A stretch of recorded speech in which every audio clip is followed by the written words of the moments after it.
Caros camaradas, membros do Comitê Central, eu sou Antônio Francisco Venâncio, sou um militante do MPLA, integrei o Movimento Popular de Libertação de Angola em 1973, portanto há mais ou menos 51 anos. Fui ativista político no Dom Regional do Setor Operário,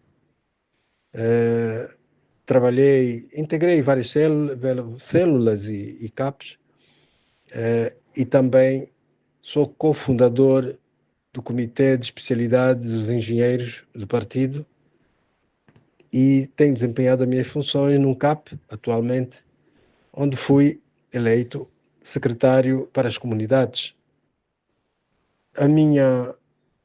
O meu áudio de hoje tem como escopo apresentar-vos uma preocupação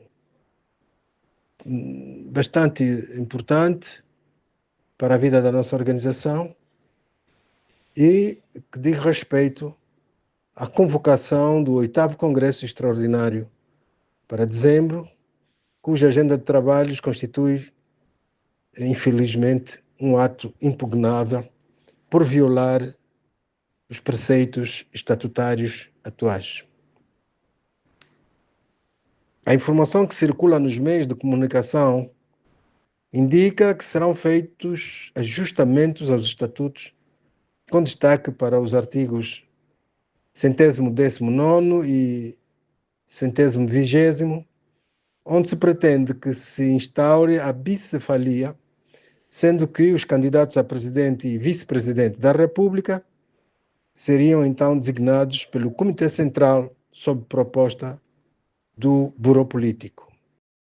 Portanto, foi um longo período mau da nossa vida interna, porque não se fizeram sentir os valores democráticos na liderança, no funcionamento das estruturas e dos organismos do MPLA.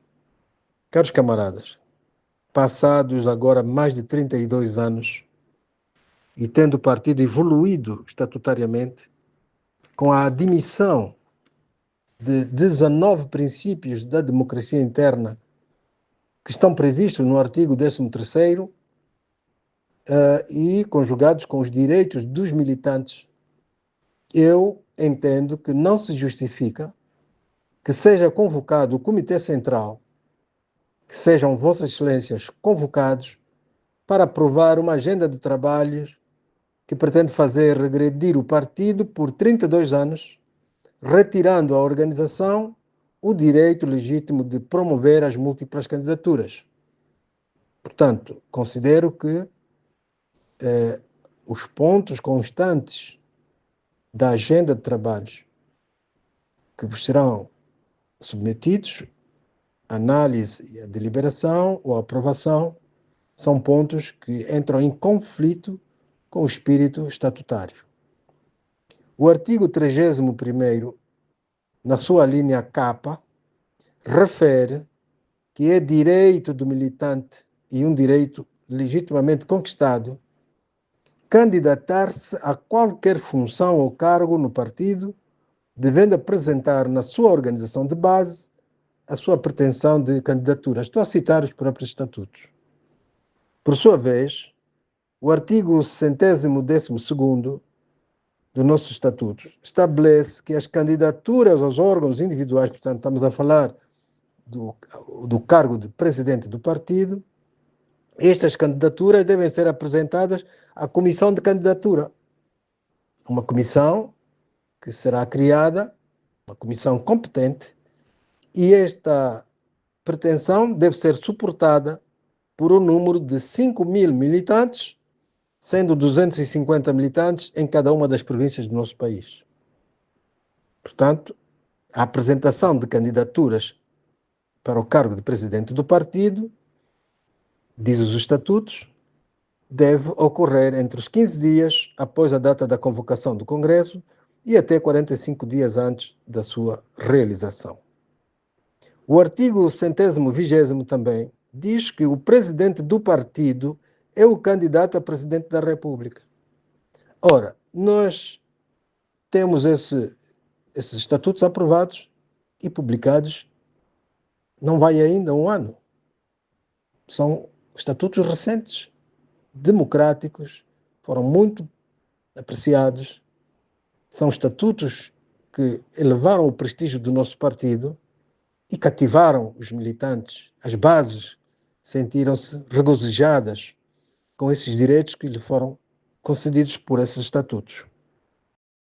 Eu quero recordar, excelentíssimos membros do Comitê Central, que esta variante delimitativa dos direitos dos militantes já fora uma vez inserida nos nossos primeiros estatutos de 1991, publicados por despacho 17/91 do Tribunal Popular Supremo, na altura, a 30 de outubro de 1992, na altura éramos ainda o MPLA Partido do Trabalho, e que tais estatutos estavam inspirados numa lógica restritiva,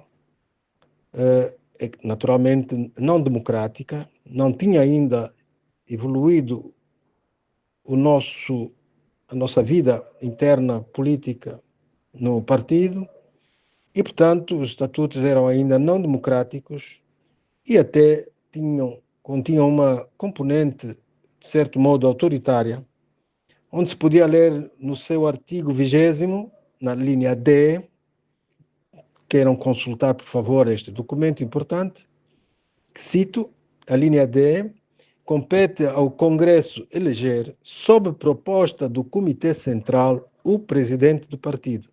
E era assim que estava nos nossos estatutos. Portanto, nos nossos antigos estatutos, havia esta linha e também havia a linha J, que referia que competia ao Comitê Central aprovar a lista de candidatos a deputados e o candidato a presidente da República.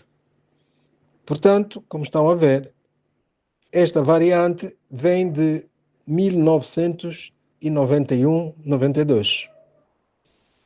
Ora, essas disposições pouco democráticas foram avançadas no ano de 1991-92 e compreendia-se, até por causa das circunstâncias políticas da época, não é?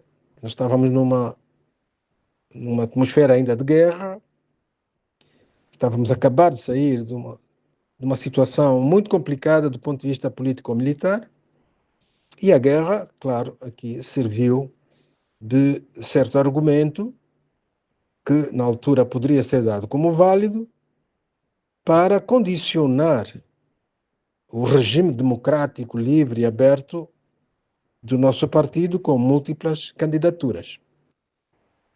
Foi assim que o partido atravessou, então, um longo período de letargia, em total violação dos valores democráticos universais, que são básicos para qualquer partido que se diz moderno e democrático, como é o nosso caso.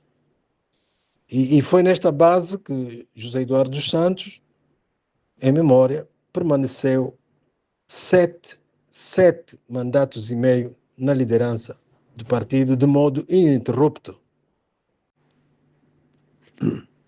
Ora, para proteger o partido de qualquer pretensão que seja menos democrática, o artigo 140º estabeleceu e reforçou que os estatutos do partido só podem ser alterados, e o legislador estatutário aqui sublinhou só, a palavra só podem ser alterados pelo Congresso, referindo-se ao Congresso ordinário, por uma maioria qualificada de 2/3 dos delegados. 2/3 dos delegados.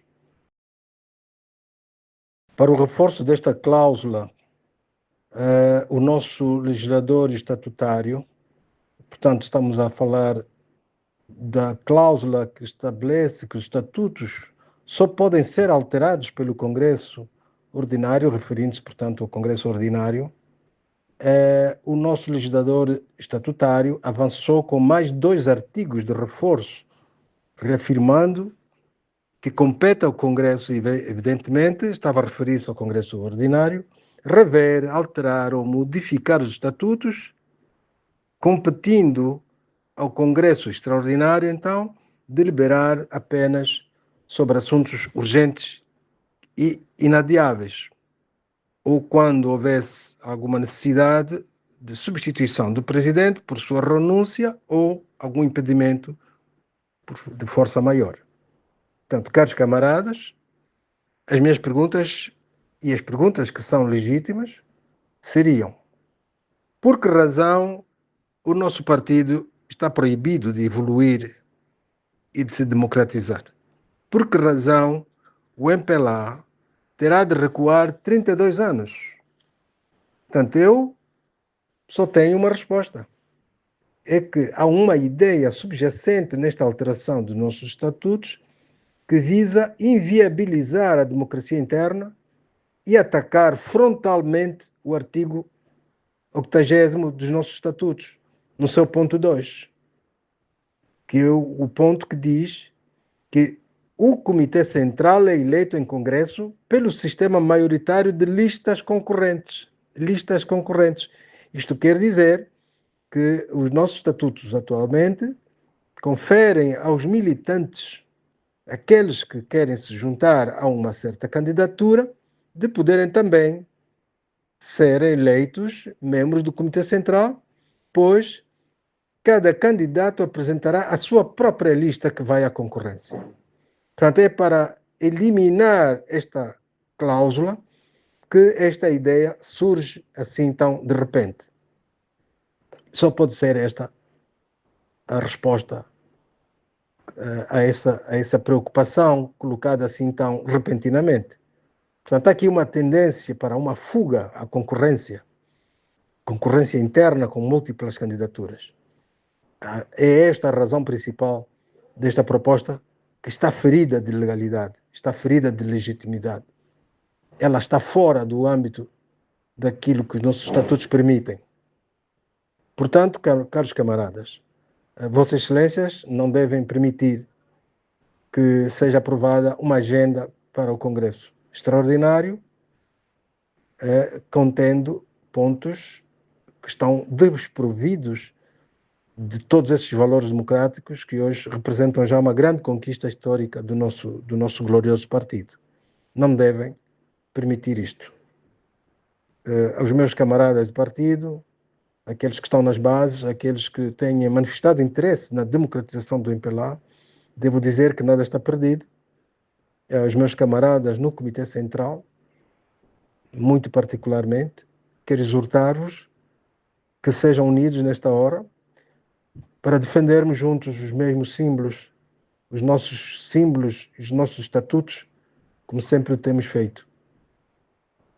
O MPLA é uma força coesa, é um partido de grande experiência. Nós temos a obrigação de servir de exemplo para toda a sociedade. Temos que evoluir. O MPLA não pode regredir. Não pode regredir. Temos que evoluir, temos que ser corajosos o suficiente para reprovar qualquer agenda que possa ser sugerida para um Congresso Extraordinário, violando o espírito estatutário.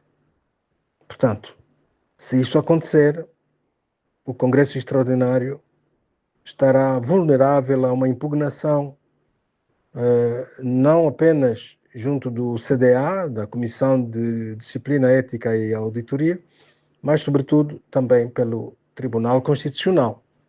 E isto não é bom para o prestígio do partido, não é bom para a nossa imagem enquanto militantes do MPLA. Nós somos intelectuais, temos que ter coragem de defender aquilo que é justo e temos que aceitar, abdicar de alguma comodidade para defender o que é de interesse coletivo. Não podemos admitir que os nossos estatutos sejam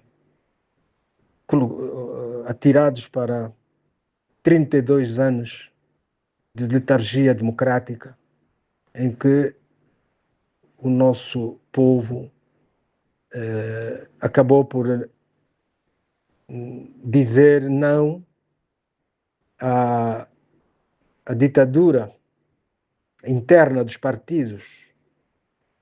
Já não há partidos em Angola cuja prática democrática não seja senão as múltiplas candidaturas? Por que é que teremos que ser os últimos? Portanto, caros camaradas, eu agradeço a vossa atenção e peço que sejam o suficientemente corajosos para tornarmos o MPLA numa grande força, numa força de vanguarda, capaz de resistir ao tempo. Muito obrigado pela atenção.